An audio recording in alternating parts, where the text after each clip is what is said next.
পরবর্তী খবরে বিধানসভা নির্বাচনের আগে হাইলাকান্দিতে জোরদার প্রচার শুরু করেছে বিজেপি। আগামী ৩রা এপ্রিল লালা উচ্চ মাধ্যমিক বিদ্যালয়ের মাঠে সভা করবেন রাজ্যের মুখ্যমন্ত্রী ডক্টর হিমন্ত বিশ্ব শর্মা।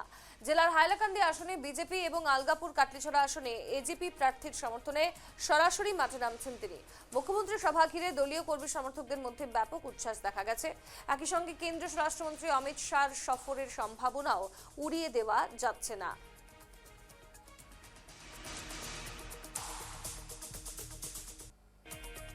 আজকে সংবাদ সম্মেলন বিষয়টা হচ্ছে একটা ইনফরমেশন দেওয়ার জন্য যে আমাদের আগামী ৩ তারিখ আমাদের লালাবাজার যে মেলার মাঠ যেটা আছে সেখানে আমাদের মাননীয় মুখ্যমন্ত্রী ডক্টর হিমন্ত বিশ্ব শর্মার একটা জনসভা আছে এবং এই সমষ্টিতে উনি করবেন, এটা হাইলাকান্দি সমষ্টি বিধানসভা সমষ্টিতে এই জনসভা, এবং 25 থেকে 30,000 মতো আমাদের মানুষ সেখানে উপস্থিত থাকবেন, জনগণ উপস্থিত থাকবেন এবং সকাল 10টা থেকে এটা শুরু হবে।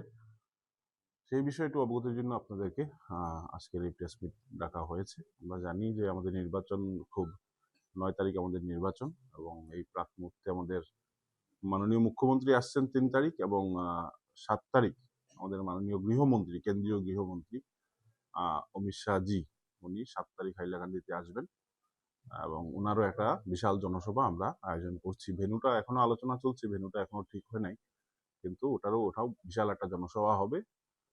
মানে হয়তো 50,000-এর অধিক জনসমাগম আমাদের মাননীয় অমিত শাহজির যেটা হবে সেটাতে, অমিত শাহজির জনসভাতে 50,000-এর মতো বা 50,000-এর অধিক জনসমাগম হবে।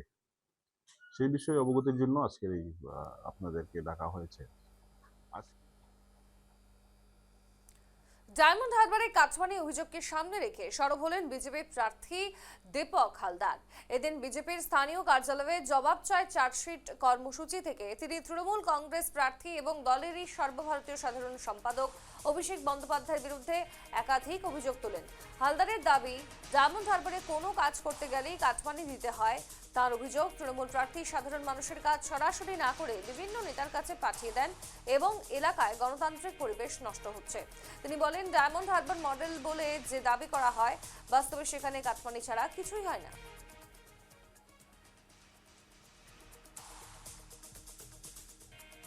কিন্তু হৃদয়টা ভারতীয় জনতা পার্টির কাছে আছে, পদ্ম ফুলের কাছে আছে। তাই একদম অবশ্যই করে আমরা অভিযোগ করেছি, অভিযোগ জানিয়েছি। হ্যাঁ,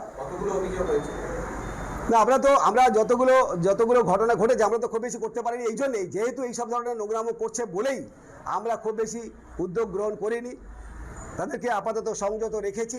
আমরা কিন্তু শুরু করব এবং নিশ্চিত করে এমনভাবে শুরু করব যাতে করে প্রতিটি মানুষের কাছে আমরা পৌঁছতে পারি। আর সর্বোপরি হচ্ছে এই আমাদের যে কটা আমরা লিখতে গেছিলাম, সংখ্যাটা যাই হোক না কেন, আমাদের এই যে দেওয়াল লেখা, এই যে হোর্ডিং লেখা, এগুলো যদি আমাদের নাও করতে দেয় তাতে কোনো অসুবিধা নেই। এই না করতে দেওয়ার জন্যই কিন্তু মানুষের হৃদয়ে আরও বেশি করে আমাদের নামগুলো স্বর্ণাক্ষরে বা উজ্জ্বল আকারে লেখা থাকছে। আগামী নির্বাচনে তার ফল আমরা পাবো এবং ফল আপনারা দেখতে পাবেন। ডায়মন্ড হারবার সহ পশ্চিমবঙ্গের অধিকাংশ জায়গাতে ভারতীয় জনতা পার্টির প্রার্থীরা নির্বাচিত হয়ে পশ্চিমবঙ্গে নতুন সরকার গড়বে। বলছি, আপনাদের দল একটা বিশেষ কমিউনিটিকে ব্রাত্য করে রাখে, এটা বিধানসভা থেকে বা বিভিন্ন জায়গায় শুভেন্দু অধিকারী সব জায়গাতেই বলা হয়, প্রকাশও করে। এই বিষয়ে আপনি কি তাহলে ওই কমিউনিটি ভোট পেতে চান না? যে কমিউনিটির কথা বলছেন সেই কমিউনিটির প্রচুর মানুষ আমাকে ভোট দেবেন। গতবারে যা ভোট দিয়েছিলেন তার অনেক গুণ বেশি এবারে ভোট দেবেন।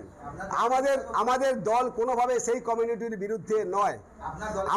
আমাদের দল যদি সেই কমিউনিটির বিরুদ্ধে হতো তাহলে মোদিজির যে বাক্য, যে কথা সবকা সাথ সবকা বিকাশের জায়গাতে